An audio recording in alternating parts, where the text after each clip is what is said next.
자, 봅시다. 시계 풀어졌니? 안 풀어졌니? 카메라 날 안 따라오니? 조교님 너무 멀어 뒤에.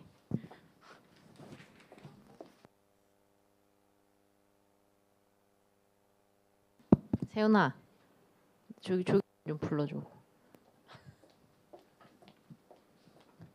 카메라.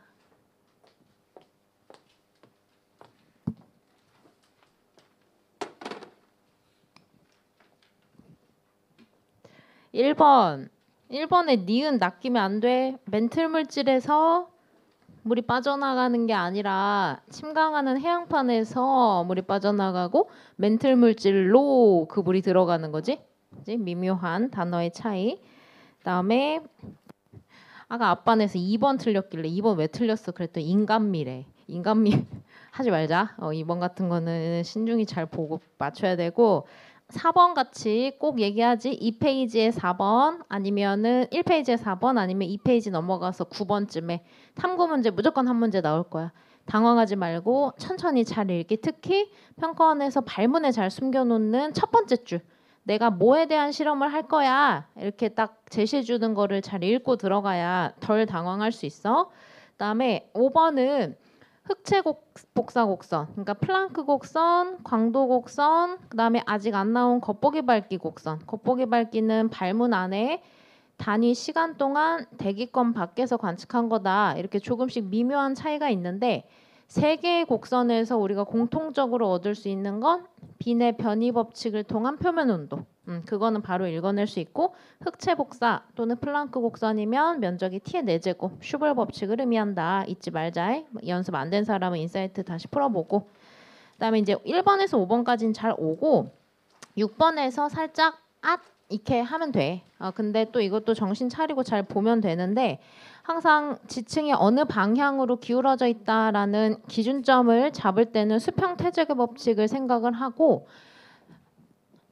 쭉 따라갈수록 늙어진다라고 하면 지층 경계선이 서쪽으로 기울어져 있는 상태여야만 해. 왜냐하면 지층 누중의 법칙이라는 게 있잖아. 기본적으로. 그래서 만약에 내가 이거를 할 때마다 생각하는 게 힘이 든다. 그러면은 요 2개 형태 정도는 암기해놔도 괜찮을 것 같은데 워낙 여러 케이스가 있어. 그래서 평가원에서도 그동안 기출문제를 분석해보면 지층의 연령 문제 같은 경우는 단면을 같이 제시해주고 묻는 경우가 많아. 근데 만약에 이렇게 안 주고 묻는다라고 하면 요 2개 정도의 케이스가 있으니까 뭐 암기해놔도 괜찮고 그다음에 이제 사고력 쑥쑥의 근원은 항상 기출문제, 기존의 구유형 개념인데 여기서도 보면 나의 YZ 구간 있지. 그 구간은 수능에 나왔던 거랑 똑같잖아. 그러니까 수능 기출문제가 잘 돼 있다. 그러면 YZ 구간은 바로 딱 0.1초 만에 가고 왼쪽에서 어느 방향으로 기울어져 있어야 되지? 그거를 좀 신경 썼으면 더 좋았을 것 같고 그다음에 지층 경계선이라는 단어 올해 6월 평가원에 나왔으니까 지층 경계선이 무엇을 의미하는지 그것을 넘나들 때 나이가 어떻게 변하는 걸 내가 어떻게 판단할 것인지 그거 잘 복습해 놓자. 그다음에 7번도 다시 또 질문을 하길래 이거 덕후에서도 나왔었고 주계열 끝나면 여기는 중심 핵에서 헬륨 핵융합 반응이 아직 안 일어나는 구간 준거성 단계 그리고 이 노란색 구간은 중심 핵에서 헬륨 핵융합 반응 그리고 동시에 바깥쪽에서 수소각 연소 반응 계속 일어나는 단계고 그다음에 여기 이제 넘어가면 탄소 핵 수축 그리고 바깥에 헬륨 껍질, 그 바깥에 수소 껍질 반응, 이중 연소가 일어나는 적색거성.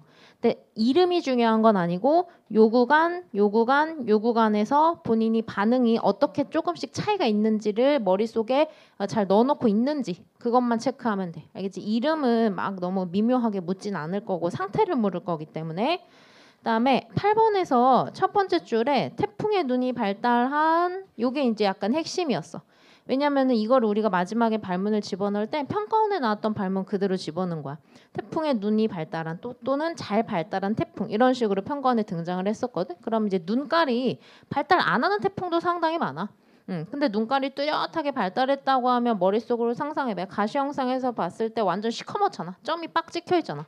그치? 근데 우리나라를 관통한다라고 하면 기본적으로 세력은 약화될 거니까 뜨거운 바다 위를 지나면 그 사이에 세력이 강화될 수도 있지만 우리나라를 지나는 상황이라고 하면 육지를 통과하면서 태풍 입장에서는 상당히 고緯도로 올라온 거기 때문에 무조건 기압은 높아지는 거, 풍속은 낮아지는 거. 그렇게 해서 판단했을 때 이제 디귿 같은 경우 가시 영상에서 중심의 밝기는 대체로 어두워진다는 아예 아닌 말이지. 이거 디귿 선지를 우리가 마지막에 만들 때도 아닌 선지로 만들려고 했어. 그러니까 맞는 선지로 만들려고 하면 좀 애매할 수도 있잖아. 그래서 이럴 때는 항상 평가원 스타일로 아닌 선지로 만들어 버린다는 거. 그다음에 9번은 뭘 생각하면 되냐면 우주 밀도의 정의. 우주 밀도는 물질 밀도 더하기 암흑 에너지 밀도다. 근데 여기서 암흑 에너지를 고려하지 않는다라고 하면 이게 제로란 뜻이지. 그러면은 결국에는 우주 밀도 있고 물질 밀도가 될 거야. 그러면 나랑 다해서 임계 밀도 대비 우주 밀도가 어떤지를 통해서 물질의 디귿을 해결할 수 있게 되겠지. 그다음에 10번 연습 안 된 사람은 10번 잘해야 돼.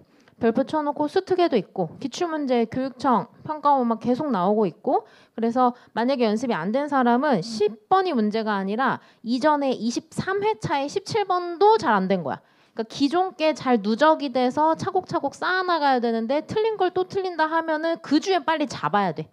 알겠지? 해서 위에서 내려다 봤을 때 수직축을 기준으로 자전축이 삐뚤어진 방향, 자전축이 향하는 방향, 그리고 여기에 더해서 태양의 방향이 일치하는지 아니면 반대가 되는지에 대해서 머릿속으로 잘 상상이 되는지 그것만 되면 기니디는 0.1초 만에 다 풀리는 선지. 연습 잘 해야 되고 외적률도 무조건 나오니까. 그다음에 11번도 한번 증명을 한 적이 있었지. 생가지 폭이 점점 바뀌는데 별의 광도가 변함에 따라서 안쪽 경계가 멀어지는 속도와 바깥쪽 경계가 멀어지는 속도가 달랐지. 그치? 바깥쪽 경계가 멀어지는 속도가 더 빨랐잖아. 우리가 증명했잖아. 근데 뭐 수식적으로 정량적으로 증명이고 뭐고 직관적으로 바로 봐도 괜찮은 게 폭이 넓어져야 되잖아. 그럼 뒤가 더 많이 도망가야 될 거 아니야. 그치? 그러니까 뒤쪽이 더 빠르게 멀어진다고. 그래서 이제 디귿 선지를 해결하면 돼요. 그다음에 넘어가서 나머지는 됐고 14번도 저 지난주도 그렇고 계속 열적도 찾는 걸 헤매더라고. 그래서 계절 찾을 때 1월, 7월 찾을 때는 열적도가 제일 깔끔해. 여러 가지 이제 해석의 가능성들이 있어. 근데 이제 제일 나은 건 열적도인 것 같아. 좀 빠르고 그나마 덜 시간을 투자해서 빠르게 찾을 수 있는 방법이. 그래서 북반구 쪽에 치우쳐 있으면 7월, 남반구 쪽에 치우쳐 있으면 1월이고 강수량 그래프는 이렇게 산봉우리가 3개. 그지? 0도 부근이랑 60도 한대 전선대 부근. 전선대니까 비 얼마나 많이 오겠어. 다만 0도가 더 뜨겁기 때문에 대기 중에 수증기량이 훨씬 많겠지? 그러니까 강수량, 산봉우리는 가운데가 제일 많이 솟아올라 있을 거야. 그 약간 디테일도 잘 잡아놓고. 그다음에 15번은 별표 쳐놔. 요게 올해 약간 유행하는 건데 우리가 유행시킨 게 아니라 교육청에서 계속 밀고 있어. 근데 평가원에서도 낼만하고 이게 왜 조심해야 되냐면 나처럼 생긴 그래프가 의미하는 게 두 가지가 될 수가 있어. 하나는 요 문제처럼 현재 위치 대비 과거에 어디 있었니 이거야. 그러면 지금 나에서 왼쪽 그래프 봐봐. A를 따라가 보면 현재 위치 대비 과거 왼쪽 10년 전에 북쪽에 있었어.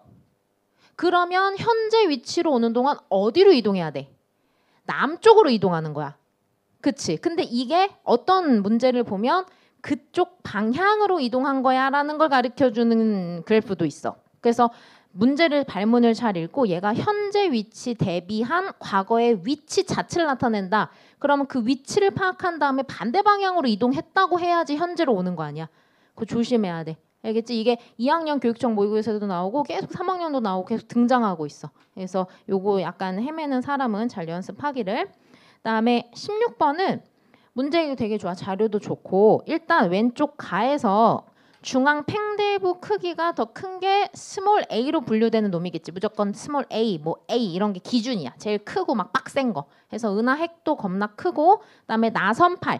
나선팔이 원반에 있는 거야. 그러니까 나선팔 이꼴 원반이라고 생각하면 돼. 그래서 그것도 많이 휘감긴 거. 그게 이제 스몰 a다. 그럼 가에서 라지 a가 스몰 a로 분류되는 놈이다. 를 찾은 다음에 이제 나로 들어가서 해석을 해보니까 그 세모 있지? 하얀 세모? 하얀 세모가 위쪽에 포진해 있어. 그럼 이거는 가운데 중앙 팽대부일 거 아니야. 그치? 그리고 흰색 동그라미가 아래에 포진해 있어. 색지수가 대체로 작아. 그럼 이건 원반 나선팔일 거고, 그다음에 이제 전체적으로 은하 전체 평균을 내보니까 이 B가 살짝 더 아래쪽에 치우쳐 있단 말이야. 그럼 이제 이건 어떻게 해석이 가능하냐면 팽대부가 더 위에 있음에도 불구하고 이 나선은하 같은 경우는 원반에 있는 젊은 별의 영향력이 더 컸던 거구나, 이렇게 해석이 된다고. 무슨 말인지 알겠지? 이거는 괜찮은 자료예요. 많이 어렵지도 않고. 그다음에 17번. 13번을 현건아, 13번 왜 틀렸어? 13번은 저번에 한 거랑 똑같죠? 나 이거 넘어갈게요. 13번 넘어갈게. 이따 나중에 와, 점심 때. 17번 봐봐. 17번은 일단 첫 번째 연안 용승을 낸 거야. 그래서 우리나라에서 실제로 이런 사건이 많이 펼쳐지거든. 여름철에 동해안에서 이상 저온 현상이 많이 발견이 돼. 왜냐면 북태평양 고기압이 밀고 올라오잖아. 그러니까 남풍 계열의 바람이 동해안에 잘 불어. 그리고 동해안은 해안선이 쭉쭉 뻗어져 있기도 하고. 그럼 그 바람의 계열이 잘 안 변한단 말이야. 그럼 남풍 계열의 바람이 쭉 부니까 에크만 수송, 해수의 수송 방향이 먼 바다 쪽으로 일어나면서 거기 물을 채워주려고 용승이 많이 일어나. 이거는 실제 논문 자료도 되게 많아. 그래서 동해안에 이상하게 여름철이면 뜨거워야 됨에도 불구하고 되게 서늘해지고 안개도 많이 끼고 이런 사태가 많이 펼쳐진단 말이야. 그래서 가에선 일단 그걸 보여주는 거야. 거기서 이제 용승이 일어나는 사건이고, 그것과는 별개로 해류는 평생토록 흐르는 거야. 그러니까 무슨 국지적으로 바람의 방향이 변한다고 해서 해류가 변하는 건 아니지. 그치? 그러니까 해류는 위에서 내려오는 북한 한류, 밑에서부터 올라가는 동한 난류는 계속 같이 흐르고 있고, 우리가 나를 통해서 판단할 수 있는 건 뭐냐면 조경수역은 이미 가해역의 위쪽, 북쪽에 형성돼 있었던 것 같다. 왜냐하면 나의 자료가 수심 32m, 56m에서의 유속이거든. 근데 거기 보면 둘 다 남쪽 방향으로 흐르는 흐름이 되게 세단 말이야. 그럼 남쪽 방향으로 흘러 내려오는 건 한류잖아. 그럼 좀 수심 깊은 곳에 이미 한류가 포진해 있다는 건 이미 조경수역은 그거보다 훨씬 북쪽, 북한 쪽에서 형성이 됐어. 둘이 만났어, 표층에서. 만났고 한류가 밑으로 이렇게 파고 내려 들어와서 남쪽으로 내려왔다, 이런 해석이 되는 거야. 그러니까 에크만 수송이랑 해류는 전혀 다른 거야. 에크만 수송은 바람에 의한 표층 해수의 수송이고, 그 표층 해수의 수송에 의해서 수압 경도력이 달라지면서 해류가 흘러. 그러니까 달라. 구분을 지어줘야 돼. 오케이? 그래서 그거를 잘 하면 되고, 디귿은 이유가 이제 두 개가 있을 수 있어. 연안이니까 담수 유입이 더 많을 수 있고, 수온이 낮으니까 고체 용해도도 좋지 않을 거고, 염분은 높을 이유가 없겠다. 그다음에 19번에서 이제 보니까 19번을 막 풀려고 하다가 애들이 이제 막 뽀글작뽀글작 되면서 답안지를 막 OMR 작성하는 소리가 나니까 갑자기 뇌절이 오면서 19번을 못 풀고 이제 답안지를 막 작성하는 걸 내가 목격했어, 오늘 뇌절이 오는 거를. 근데 19번도 사실은 뜯어서 잘 살펴보면 어려운 문제는 아니지. 그러니까 차분한 상태에서 한 3분 정도 주면 충분히 풀 수 있는데, 이제 마지막 뒷장에 들어가 있고 막 마음이 급해지고 이러면 이제 덜덜덜 하면서 못 풀게 되거든. 그래서 이것도 다시 한번 이 문제랑 똑같은 문제가 나올 걸 기대하지는 말되, 이런 유형은 분명히 나올 거고, 허블 법칙 계산 문제는. 그럼 내가 이걸 맞닥뜨렸을 때 어떻게 덜 당황하고 덜 우왕좌왕하고 빠르게 3분 안에 풀어낼 것이냐 해서 선생님이 다시 한번 논리를, 나는 이걸 보자마자 왼쪽에 적색 편의를 바로 구할 수 있겠더라고. 값도 예쁘고. 그래서 고유파장이 서로 다른 두 개의 빛을 줬으니까 그거 조심한 상태로 적색 편의를 고유파장분의 파장 변화량으로 구했어. 그때 값도 이쁘게 20대 1로 떨어져. 그럼 A랑 B 은하가 각각 20배, 1배 멀리 떨어져 있다라는 결론이 나왔고, 그 다음에 이제 오른쪽의 표에 보니까 겉보기 밝기가 나왔고, 이 앞에서 잘 하더라고. 광도가 나왔어. 근데 내가 왼쪽 표에서 거리를 구했어. 그럼 내가 그 세 개를 하나로 합친 식 이거밖에 모르거든. 겉보기 밝기식이 바로 떠올라야 돼. 지금 수능에서는 이 겉보기 밝기 중에서 식 중에서 위에 광도를 갖다가 놨기 때문에 이건 건든 적이 없지만 이제 건드릴 만도 하지. 그치? 이건 이미 통제한 상태로 문제를 냈기 때문에 이제 이것도 다르게 줄 수 있다는 얘기야. 그래서 우리가 계속 연습을 시키는 거야. 그러면 요 수식을 떠올린 다음에 거리를 구해야 되면 거리에 관해서 이렇게 바꿔. 그리고 광도를 구해야 되면 광도에 관해서 바꿔. 그러니까 광도를 구할 수 있는 방법은 기존에는 절대 등급이었어. 근데 이제 요것도 너무 쉬우니까 요렇게 겉보기 밝기와 거리의 관계를 통해서 광도를 구하는 것도 익숙하게 해놔. 광도를 구하는 여러 가지 방법이 있어. 해서 여기서 다시 한번 알파벳 기호 중에서 앞선 거를 자꾸 앞에 쓸 생각을 해. 그래야 실수를 덜 할 수 있어. 계산 실수를. 그래서 A 대 B로 쓰겠다. 그럼 A 대 B의 겉보기 밝기 비율 쓰고 A 대 B의 광도 비율 쓰면 그러면 거리의 B는 20대 1이 나오지. 그래서 이제 위에 있는 게 A에 있는 거, 밑에 있는 B가 B에 있는 거 이렇게 나오는 건데 자 봐. 시험을 볼 때는 이렇게 정량적으로 굳이 묻지 않으면 정량적으로 접근하지 말고 바로 직관적으로 스몰 A별이랑 스몰 B별을 보면 스몰 A가 겉보기에 어두워 보이는데 찐으로는 밝잖아. 그럼 얘가 더 멀리 있는 거 아니야. 바로 가라고. 뭔 말인지 알겠지? 거리의 비를 구해야 되면 그때 구해. 일단 이거 뭐야. 되게 밝은데 되게 어두워 보이네. 얘 훨씬 멀리 있네. 얘 A에 있네. 이렇게 바로 가는 거야. 그래야 좀 빨리 풀지. 오케이? 그래서 그렇게 순서대로 스텝대로 하면 되고 그다음에 이제 20번은 올해 수특에 있잖아. 그래서 이제 만들어 본 거야. 그래서 여기서의 핵심 문제 마지막 발문이지. 그지? 그 위치에서의 공전 속도와 공질중 사이의 거리의 곱은 어느 위치에서건 일정하다. 이게 이제 핵심이야. 근데 오른쪽에 나에 보니까 플러스 90으로 겁나 빨리 멀어지고 그 다음에 제일 최대한의 속도로 다가올 때는 10으로 다가오네. 그럼 아싸. 이게 9대 1이니까 이것도 1대 9겠구나. 바로 나오고 별이 멀어질 때 행성은 다가오니까 행성의 공전 방향도 바로 나오고 두 번째 AU라는 단위를 줬지. 행성의 공전궤도 상에서 행성의 공전궤도 상에서 별의 공전궤도랑 얘의 공전궤도는 닮음일 거니까 똑같이 생겼을 거니까 행성의 공전궤도 상에서도 얘가 1대 9일 건데 1AU로 줬으니까 9AU가 되고 반띵해야 되니까 5AU가 되고 그리고 그 안에서 여기를 3AU라고 또 줬네. 일단 요거 한번 판단해 놓고 그 다음에 이제 마지막 디귿선지인데 다시 별의 궤도로 와서 별에서 최대한의 속도로 멀어질 때 90으로 멀어져. 근데 그때 공질중 사이의 거리는 상대값으로 1일 건데 선생님이 편의상 이제 D로 썼어. 그리고 시선 속도가 0일 때의 위치. 근데 눈깔 방향에 대해서 전부 수직으로 움직이는 그 순간에서의 위치에서의 공전 속도가 있겠지? 그것과 공질중 사이의 거리는 비례를 할 것인데 여기 보니까 얘가 3이라고 아까 행성의 공전궤도상에서 구했단 말이야. 그러면 나머지 이게 4일 수밖에 없고 그럼 3대 4대 5가 나오니까 얘는 5D가 되는 거지. 그치? 그 둘의 곱은 항상 일정하다. 그러니까 처음부터 끝까지 공전속도 곱하기 공질중 사이의 거리는 똑같다. 그냥 이거였어.